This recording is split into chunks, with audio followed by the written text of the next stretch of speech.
This episode of Walt Disney World Today is sponsored by MEI and MouseFan Travel. MEI and MouseFan Travel specialize in cruises and packages to Disney and other vacation destinations around the world, although I don't know why you want to go there. For current offers, just visit their website at www.mousefantravel.com. This is Walt Disney World Today. Give us 5 minutes and we'll give you the world. It's Wednesday, June 18th, 2007, and this is episode 272 of Walt Disney World Today. I'm Matt Hodgeberg of MGMstudios.org. On the show today, we have from the Walt Disney World Today Labs, it's Mike Newell of Mouse World Radio. Welcome, Mike. Look at all the lazy people on the lazy river. Stacy, room 376 at All-Star Sports. I've been watching a lot of that DVD lately. And also on the show is the president of the Stacy fan club. It's Mike Scopa of MousePlanet.com. Welcome, Mike. If I become human, I'll never be with my father again. That's your Ariel impression. That's my Ariel impression. That's my Airhead impression. Yeah. That'd be a Voyage of the Little Mermaid. That is correct. And back for a show, it's Len Testa of the... Just for a show. For a show. It's Len Testa of the Unofficial Guide to Walt Disney World. Welcome, Len. I'd just like everyone to thank everyone for bearing with me during my 10-game steroid suspension. You don't. My 10-show steroid suspension, and I promise I've cleaned up my act, and I'll cooperate fully with the investigation going forward. You can't say what you're apologizing for, though. Yeah, that's for another time. It's Wednesday, and that means we're answering listener questions. And first question is for Len. It's from Eileen from Massachusetts, who writes, I was wondering if Len Testa could clarify the best days to attend the water parks. The Unofficial Guide suggests Monday and Tuesday as the best days. Previous podcast, at which I don't believe Len was in attendance, Saturday and Sunday were said to be the best days. So, actually, the Unofficial Guide updated that in the second 2007 edition and then the 2008 edition.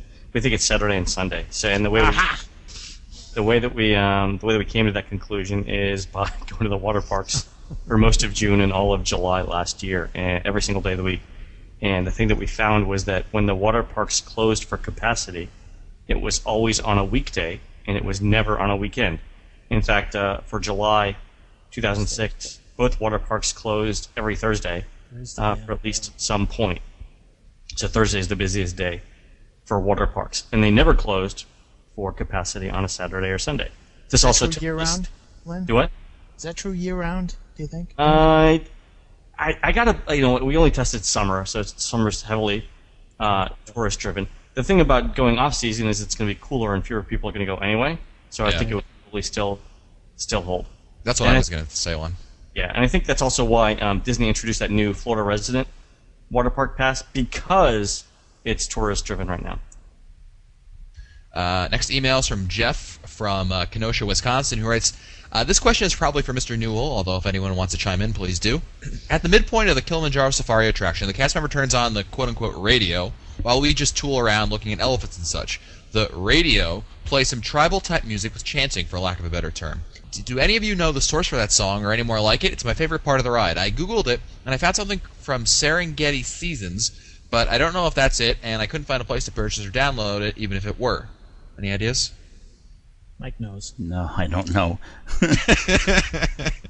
I'm assuming it's an African genre, but I don't know. I haven't run across it either, Noel. You don't have it in your collection. I have a live copy of it. Even if I heard it, I wouldn't know what it was. What's that website that you recommend usually for listeners to go to, Noel? The Disney Music Discussion Board.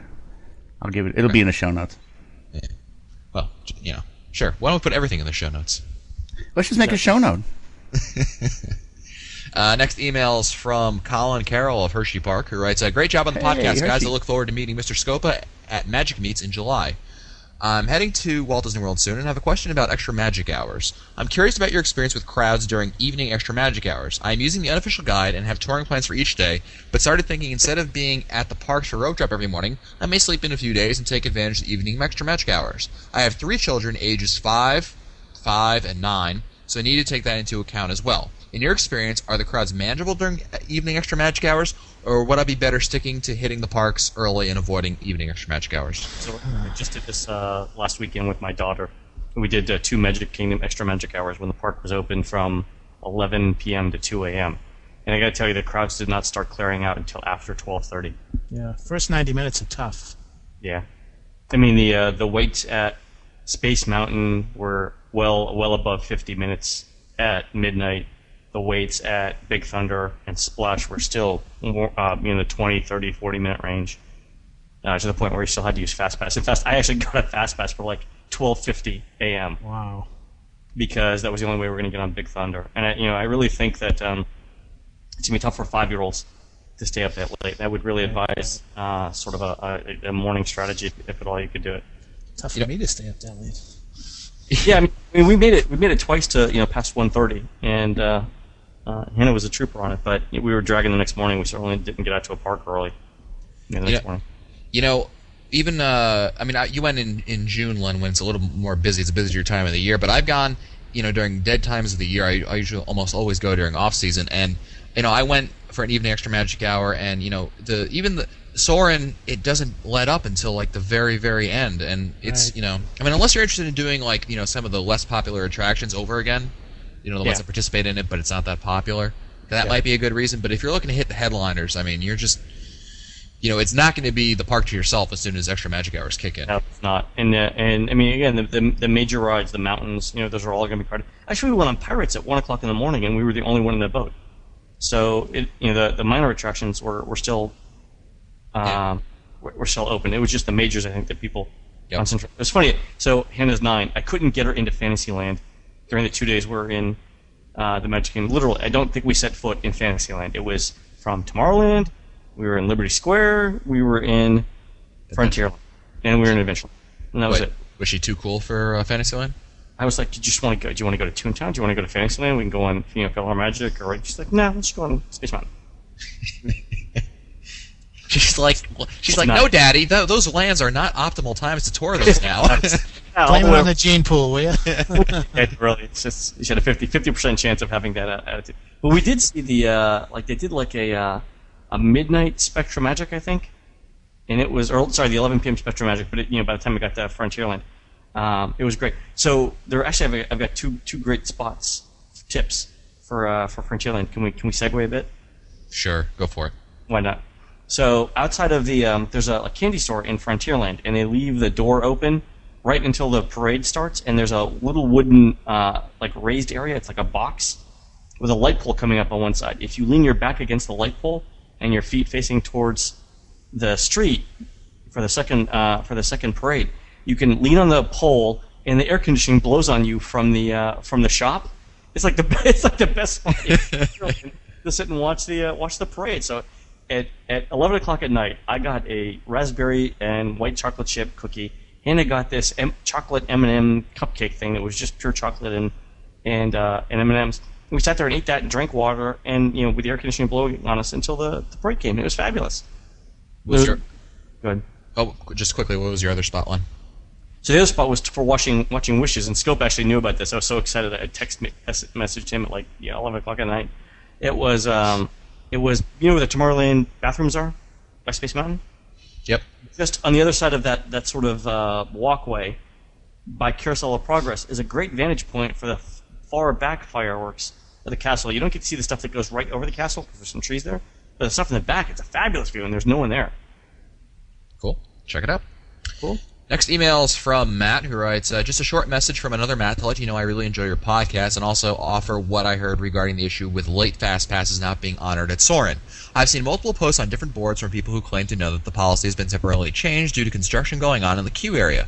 Supposedly the floors are being redone and it's requiring the fast passers to be diverted into one theater. Consequently, fewer fast passes are being issued and the rules are being strictly enforced. Of course, I can't validate whether or not this is true, but it does seem to make some sense. Declining late fast passes is a nightmare for cast members and customer service in general, especially since some of the late arrivals can be due to guests getting tied up at other attractions or in queues when there's downtime or other typical theme park delays. Like Len said on the other podcast, I'm sure Disney would like for everybody to use their fast pass in a specified window, but it's also not that hard for them to account for it. They should have a pretty good handle on what percentage of guests come back within the window, come back late, or don't come back at all. Well, sorry, I guess that wasn't a short message after all. So we thank Matt for his observations. And the next email is from Richard of Winnipeg, Manitoba, Canada, who writes, "Good day from Winnipeg, Manitoba, Canada. I have been listening to you guys for a very long time and enjoy hearing from you guys every couple days. I've been in contact with you once before with the Pirate's Quandrum with the Pirate Coin. This letter is to say that I'll be having an intimate wedding in August of 2008 there and probably at the Wilderness Lodge. Do you guys have any comments or suggestions that can help me on my trip? I will be needing to get 4 rooms at the Pop Century Resort close together for the rest of my family and my fiance's family. So you definitely want to ask for connecting rooms or adjoining rooms. I mean, connecting will get you the doorway between them. Adjoining just means they're next to each other. That's one thing to look for. And book now. And book now. Yeah, absolutely. Next email from the email bucket is Chris. Guess what, Newell? It's another question. Google is your friend. No, this is actually a Mouse World Radio question. Oh. I noticed that you run the same morning schedule, but I have a question. Some days I find the song walking right down the middle of Main Street around 9 o'clock, I think, and some days I do not. Is this a regular scheduled item, or do I just have the time wrong? Depends on what track is playing before it. If there's a longer track, that's why there's that little Resort TV schedule program. If something starts that's 3 minutes long, it starts at 8:59. You're not going to get the morning loop until 9:03. So depends on what actually starts before that, and that's why it's a little off. So it's not the same loop every day at the same time? No, it is, but if it starts precisely at 9 o'clock every morning, it would be ideal. But it depends on the track that plays before it. If it's a 5-minute track, let's say, and it starts at 8:59, the Main Street loop's not going to start till 9:04, so it's going to be off by a minute or two. So it actually depends on the track before it. But don't you know what track is going to play before it? No, it's all mixed. It's all mixed up. Is it really? Yeah. Yeah. That was the same thing all the time. No, otherwise it would get stale if it's the same thing. That's awesome. Yeah. Thank you. There you go, Newell. Next email is from I don't know. Didn't put his name in there. Gotta put your name in these emails. Hi, Matt, Mike, Len, and Mike. Outstanding podcast. I really like the 3 smaller chunks of podcasts each week rather than those humongous hour-and-a-half podcasts that your internet brethren disseminate. It makes it much easier to listen to and sort out what I might want to hear again at a later date. We finally bit the bullet and bought a Beach Club DVC membership, and we'll be hitting Old Key West this Easter 2008. Beach Club in August, and maybe Beach Club again during Christmas. Well, he's got a lot of trips for 2008 scheduled. One thing that we'd love to see is a DVC resort for Disneyland. I'd like to take the kids to California and do a stop in Anaheim. What do you think? Yeah, it's doable. I mean, why not? I'm sure. I mean, Newell, do you think that if they had DVC, you would go there? Well, I mean, I can use my DVC points at the Disneyland Hotel right now. But, that's not what's saying that, a separate resort wouldn't be a bad idea. I'd love to see a separate DVC resort out in Anaheim. Yeah, I wonder why they don't do it. I guess because they don't have enough capacity. They probably don't have the land. That's Yeah. Plus, Disneyland is more of it's like a weekend, it's a local thing. It's like for people, day trippers. Yeah, you need a lot of land to make like a private, exclusive resort there. That's the construction that they're doing at Animal Kingdom Lodge while I was there too. That's going to be huge. Yeah, I mean, they would have to just essentially put up another resort, and probably the money there is so expensive. I mean, the land is so expensive; it's difficult to do. That's what I think too. Next email is from Jen in Annapolis, Maryland, and Len, you're going to want to grab the unofficial guide here. Jen writes, I send you guys a lot of questions. You guys are awesome. Len, can you tell me the best rooms to request at the Grand Floridian in the Garden View category? My parents will be going down in October and always leave it to me to plan their trips. Thanks so much for everything that you guys do. Garden View, I guess she's not saying concierge. Doesn't say. She just says Garden View category at the Grand Floridian. Okay. So anything in the that starts with 72, 73, 74. Okay, so 72, 11, 73, 11, 74, 11. And then 72, 73, and 4, 13, 15, 17, 19, 21. So all of the odd number rooms from 11 to 21 that start with 72, 73, or 74. Also 12 and 14 in that. So the interesting thing about the Grand Floridian is that all of the room numbers mean something. So in the number 7-2, like 1, 4, 7 is the building number, 2 is the floor, and 13 is the room number. Shh. Scope is unimpressed by that line. But if none of that makes sense, just shoot me an email, len@touringplans.com, and I'll follow up on you. Follow up with you on that. But that's basically it. Len, keep the book out. Next email is from Kelly from College Station, Texas, who writes, "Hey guys, I have a quick question for Len. I follow the touring plans from the Unofficial Guide religiously. However, I'm going in June and unfortunately staying off property. I'm going to the Magic Kingdom on a day that they have early morning extra magic hours. This is the only day I can go to Magic Kingdom because my husband is coming the other days and refuses to go. I'm going to get there by regular opening for off-site guests, but can I still follow the touring plan even though the park will have started to fill up by then?" Yeah. So what I would do is skip like the first 4 or 5 steps, depending on which plane you're doing, and then because that assumes that you can do those 4 or 5 steps in that hour that you've missed, and then start on step 5 or 6, depending on where it's at, and just go back and catch those up later on. Depending on the plane you're using, those are either in Tomorrowland or Fantasyland, so you can either use FastPass, for example, if it's Space Mountain, or if it's Dumbo, just wait till right after the parade and go right at then. But that's typically what to do. Cool. Next email is from Brian of Chicago, Illinois, who writes, "Hey guys, love the show. My question is in regards to the ride photos Disney takes, like on Splash Mountain and Tower of Terror. When in the world are they going to upgrade their cameras and printers? The quality's always blurry and grainy and not so good. My personal digital camera and free after rebate printer from Circuit City do a much better job. For $20 a pop, you'd think they'd be crisp and clear. Are there any plans of Disney upgrading the camera and printer system anytime soon?" Well, that's why I don't buy the photos. I've only had like a dozen PhotoPass photos, and of the dozen, I would say 8 were blurry to the point where I could have just. I mean, there's no point in even buying the picture. Yeah, it's funny. I don't know of any plans to do that. I did hear an interesting rumor while I was there though about the next upgrade to PhotoPass. Mm-hmm. So the idea is that they're going to put little RFID chips on everyone's Keys to the Kingdom card inside everyone's hands and just track them and. Yeah, exactly. They're just going to inject them when you feel like the underneath your arm. Yeah. And then you have to pull it out of your nose and get to Mars. Oh wait, front of it. Hold on.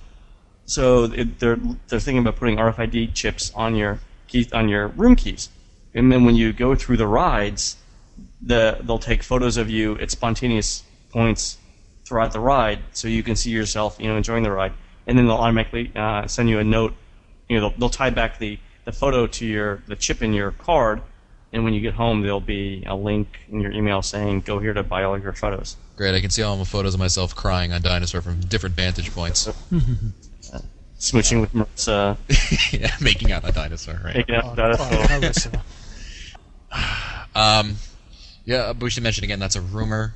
It's a rumor, yeah. Don't. It's not confirmed.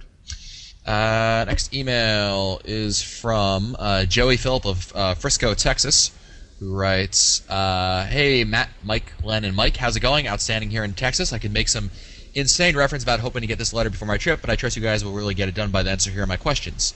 My wife and son, who will turn 5 on the trip, and myself are going to head down to Disney in October. My wife and I have been there many times before and have stayed at Caribbean Beach, Port Orleans, and Wilderness Lodge. It is our son's first trip. We are wondering, what is the best resort for kids around this age?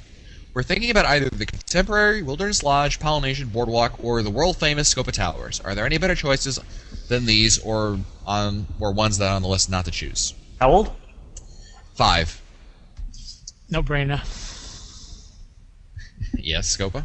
Well, it has to be Scopa Towers because of all the things that he could see that are very, very tacky. I mean, Mr. Potato Head, you can just run down the list. The Rubik's Cube, there's all kinds of stuff that, the foosball guys. There's just so much that a 5-year-old can appreciate at Pop Century that would go he may not appreciate at a Wilderness Lodge or Polynesian. So I'm just thinking, because of his age, if he was 10 or 11, I might say, Wilderness Lodge. I might say Animal Kingdom Lodge. But if he's 5, I'd go with a value like an All-Star or Pop Century. I think Scope. I think you're right about the value, but I think you got the wrong value because Pop Century invokes some sort of Gadgetplex? I was gonna go for whatever. Okay. Some when you're reminiscing, whatever that. You're thinking movies, Matt? Yeah, I'm thinking one of the probably movies. Yeah. Music and sports won't really do anything for the kid, but they'll always see the characters, and you can save some money. I think going for a deluxe resort is really gonna be lost on the kid if that's the reason why you want to go. I agree. Next email is from Janice of Ontario, Canada, who writes, "Hi guys, next time I go to Disney, I'll be there on the dining plan, and I want to try out one of the signature restaurants that cost 2 table credit meals. Which is your favorite, and what dishes do you like there? Thanks." Oh boy. All right, we need to say which ones are two.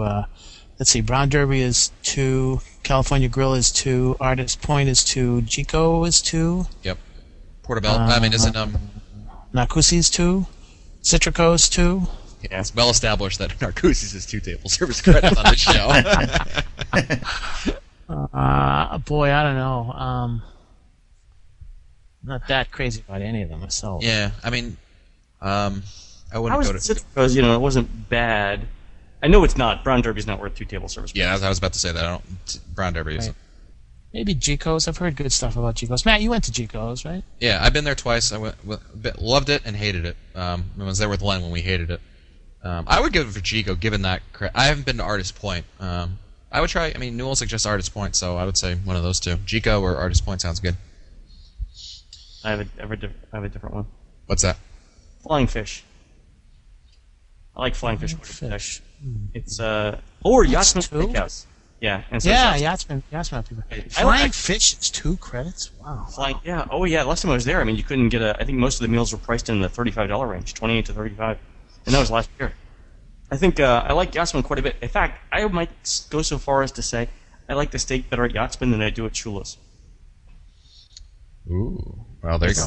I don't know. The last couple times I've been to Shula's, I haven't been very impressed, but I have it at the steakhouse. Probably cheaper at Yachtsman too, huh? Yeah. I mean, not much, but I'd say maybe 20% cheaper. Plus, he's not a Dolphins fan. Yeah, exactly. I cannot stand Don Shula, but no. But his food is tasty. Exactly. No, just kidding. Next email is from Ray Kastner, who writes, Matt, were you at Walt Disney World during President's Week? So were we. What days were you there? I was there during President's Week. It was a while ago. I was there during the actual week for like President's Day.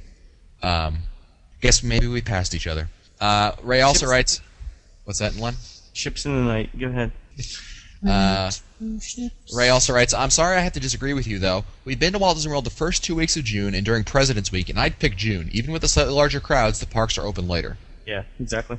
Well, if you got it, I mean, they're both crowded times, and I would probably agree with you with that, too.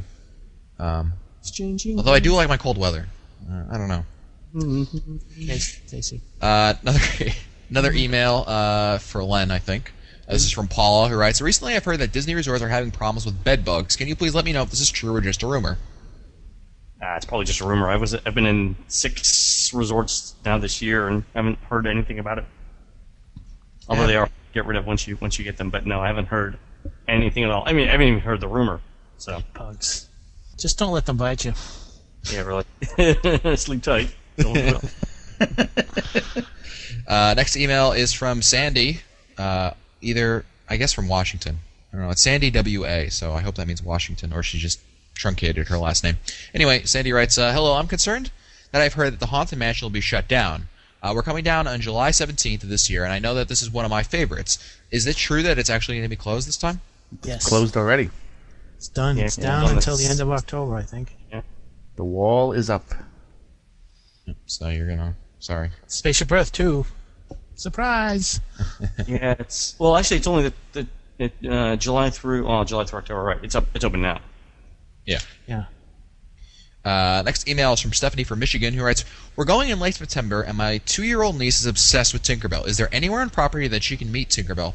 Thanks for any and all help you can give. You guys rock. Oh, Tinkerbell, I don't know. You can't meet her. You can see her on the parade for the Princess and Pirates party if you go to that. But or during that, during Wishes. Wishes, yeah. Wave at her, Yeah. To actually meet her, though, that's a good question. No, you can't. The only other thing that we didn't mention is you can wake up Tinkerbell, and the only way you can do it is you have to go to Tinkerbell's Treasures, the store in Fantasyland over there, right by PhilharMagic, and you have to go over there. You have to be literally the first family in the store. You can't be the second, or within 5 minutes. You got to be the first family, and your 2-year-old niece has to ask to wake up Tinkerbell. You, as the parent, can't, or as the aunt, I guess in this case. That's it. But you don't see her. It's just I won't give it away, but it's an effect that goes on. But no, there is no way to meet her. Well, we have met Tinkerbell. Oh. Yeah, we met her at MouseFest 2005. Oh, the model for Tinkerbell, Margaret Carey. Yeah. Next email is from Keith Fischetti of Newell, how do you say this? Moriches. It's in New York. Mauritius. Mauritius? Is that near you? No, it's on Long Island. Keith from New York. How you doing? He's he's called before. I remember Keith. He's called us before. Yeah. He's from New York. Yeah. Yeah, I recognize he actually posts on mgmstudios.org. I recognize him. Cool. Hey, Keith writes about Anyway. my wife and I are going to Walt Disney World in October, and we're staying at the Wilderness Lodge. My question is, do you guys have any ideas when the dates and times for Mickey's Not So Scary Halloween Party are going to be announced? I could have sworn that they have announced this by this time this year, but and also that it's a heavily attended event, and would you recommend that the two of us dress up in costume? We normally go for Halloween, so that would not be a problem for us. Love the show. Keep up the great work. Aren't they up already? Yeah, they're out. Keith sent this email, obviously, a little before yesterday. Let's put it that I way. didn't want to say anything. Yesterday. Did it end with Merry Christmas? No, we're not that bad. But Not so scary. Yep. Go to Deb's site. She's got it. I'll post a link on there for you, Keith. What are you guys recommending the two of them dress up for going to the party? Oh, why not? Yeah, it's just kind of hot. That's the only thing. In October? No, it could be really cold in October. I went in September last year. It was the first one, September 15th, and it wasn't chilly, but I wasn't warm by any means. It was Wait a minute. There's a party on November 2nd? Wow. Yeah, well, nothing says Halloween like November. Next email is from Jeff from Wisconsin, who writes, "Good day, gentlemen. My wife and two children, ages 7 and 4, will be making our way to Walt Disney World in July. That's 2007, in case Matt was trying to put this off by answering this question until August." Nice. Jeff writes, "Anyway, we're seasoned Walt Disney World veterans, going 2 to 3 times per year, but haven't been able to go in almost 2 years due to a variety of reasons. Now that most of the reasons have been resolved, we're finally going back. In the past, we've usually gone during off times, never in the summer or on holidays. However, my wife is now a school teacher, so we have to go when she's off, along with all the rest of the United States, Canada, and the UK. Well, really most of the civilized world. Insert groan here." Thank you, Newell. We're staying off-site and likely purchasing a 6 or 7 day park hopper pass for each in our party. We don't usually eat anywhere too fancy, maybe Mexico and Germany pavilion restaurants at best. So, what allowances do I need to make? What changes to our normal relaxed pace should we think about? What should I expect to run into? Any ideas regarding keeping the kids and their parents cool? Thanks for answering my questions, hopefully before I leave, and for having the podcast available. I thoroughly enjoy it. Yeah, you've really got to get there early. I mean, it's the big thing. And you definitely want to take that afternoon break. Yep. I was just going to say that one. Stay out of the parks between 1 and 4 if you can. Take that afternoon break, like Len said. Maybe hit the water, but careful if you're in the water. The sun's still going to be hitting you, so you got to be really careful. Also, the crazy eating may want to look at a different type of eating schedule, because with everybody and his brother there, everybody will want to eat lunch at noon.